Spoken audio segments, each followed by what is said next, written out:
We're back here on the best in paranormal talk radio. It's our Halloween extravaganza. Our special guest, all 3 hours, the one and only, the inimitable Mr. Dark Waters, sharing his creepy tales he has collected from listeners around the world. It's Beyond Reality Radio with Jason Hawes and J.B. Johnson. Welcome to the program, Dark Waters. Great to have you back.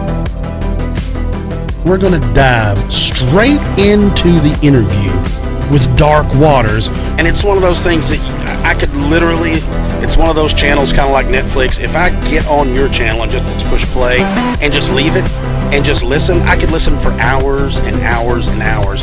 And I really, before we go, I want to tell you how much I appreciate the work you put into it, that you put into sharing it and the work, because I know what it takes to build this content. So it's not easy. So I know you do a lot of work, and thank you for doing that and for sharing that work with us on YouTube.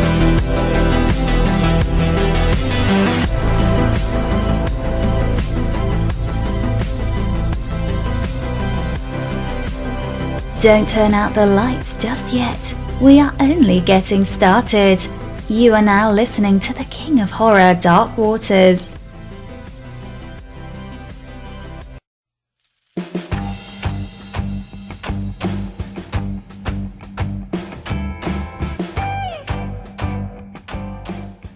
So my wife and I decided to visit New Orleans for Thanksgiving this year. She had this bright idea of getting off the beaten path, and instead of staying in the Hyatt or the Hilton Hotel, which by the way I absolutely love, she wanted to Airbnb. So the house we rented was in a Bywater, which is walking distance from the French Quarters. And we were scheduled to stay in New Orleans for 4 days. And when we arrived at this property, it was absolutely amazing. Walking distance from cafes and restaurants. And it had this beautiful outdoor courtyard with a fountain. I said this place was dope. And it was dope, like something out of a movie. The very first night, we went straight to the French Quarters and drank our asses off. Hand grenades. We spent 3 hours in Rick's Cabaret getting lap danced. We had one hell of a time. When we Ubered back to the house, it was 4 a.m. And although I was drunk off my ass, I couldn't help but notice that there was a light on in the house. Now, in the back of my mind, I knew we had turned off all the lights, except for the one on the front porch. I was too drunk to give a damn. So we just went straight to bed. The next morning, we struggled to wake up and struggled even more to rehydrate ourselves after all the liquor we had. By the evening time, we were back at it and headed to one of the jazz clubs to see Kermit Ruffins. We had been there about a good 2 to 3 hours. And by that time, my wife was drunk all over again. I, on the other hand, chose not to drink because we went to a club in the hood. At the end of the night, when we arrived back at the house, there's a light on again. And I thought it was strange, but nonetheless, I walked my wife into the bedroom, tucked her in bed, and headed to the kitchen to get a bite of the leftover burger that I had from lunch. After eating, I laid in bed, watched a little TV, but as I lay there, I couldn't help but get this feeling that I was being watched. It was weird, and it came on all of a sudden. You know how people say they get goosebumps when something spooky's going on? Nah, this wasn't like that. It was like my skin started to crawl. I just felt uncomfortable. So with that feeling, I decided to close my eyes and go to sleep. I figured I was just tired. And as I drifted off to sleep, my attention was drawn to this vent in the floor of the room. For some reason, I felt as if there was a presence there. That feeling lasted for about 5 minutes, and then I blacked out. Later that morning, I would say about at 5:30 a.m., I was awakened to what sounded like something scratching on metal. Cindy, my wife, was still laying next to me in her drunken coma, but I knew I heard something. And this being an Airbnb, and with this being an Airbnb, I decided to get up and take a look around, just to make sure nobody entered the house. I turned on the lights. What I saw blew my mind. Remember that vent I was telling you about? There was this black smoke or this mist coming out of it. First it rose very slowly, and then it started spinning and spiraling, and it created this upside down tornado. Then it separated into these two thin streams and started moving towards the bed. Now all this is happening in the room with the lights on. For a moment, I stood there in shock. Shit, I didn't know what to do. But that's when I realized this black mist was moving towards Cindy.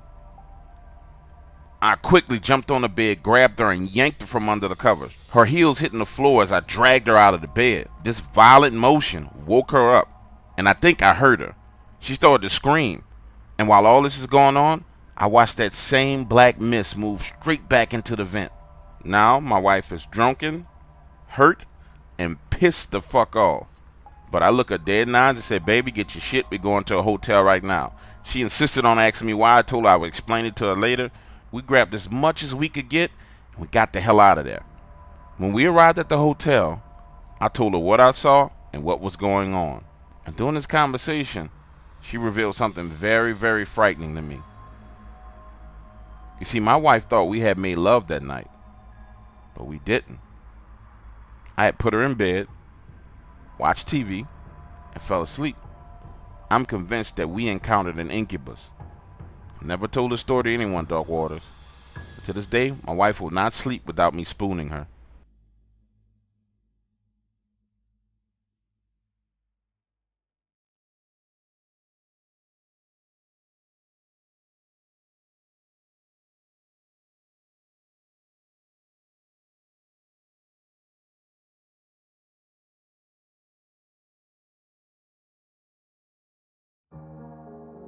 When I was 21, I transferred to a college in San Francisco. I checked out a room for rent on Craigslist. It was in a really nice 2-bedroom apartment. It was cheap rent and close to campus, so it was the ideal spot. The girl who lived there was 29 and her name was Beth. She was tall and wide, and she had jet black hair and wore pale makeup. She seemed nice, although a little quiet, but she seemed to like me and agreed to let me move in. So far, so good. My first night there, we went out for pizza, and that's when I could tell that something was a little bit off with her. Throughout dinner, she kept telling me how much I looked like Shia LaBeouf. I didn't know what to say, so I just shrugged it off with a thanks. I mean, I looked nothing like Shia LaBeouf, so it just didn't make any sense to me. When we got back home, she asked if I had seen her room yet. I said no, and she took me to see it. Her walls were covered in posters of Shia LaBeouf. She had even printed out photos of him all over her mirror. She owned all of his movies. I didn't know what to make of it. It was creepy. The whole night she had been saying I look like him, and now it's obvious to me that she's obsessed with the guy. A few weeks passed, and I never really saw her that much. We didn't spend any time together, really.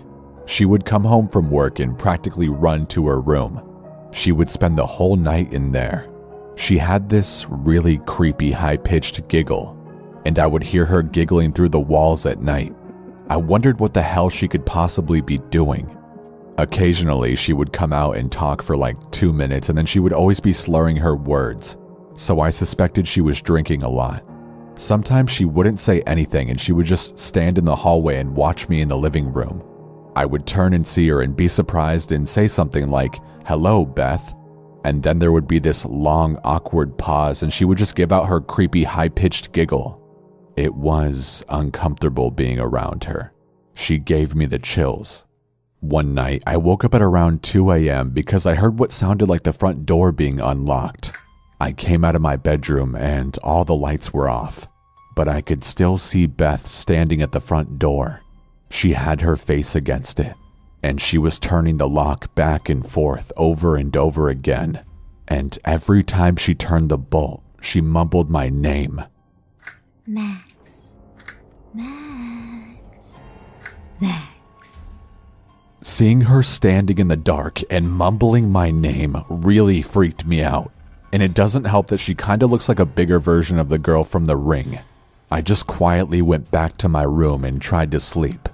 One night, I was watching Gladiator and she stumbled out of her room and turned on the living room light, forcing me to pause the movie, which was annoying. She then asked me if I wanted to hear about her ex-boyfriend.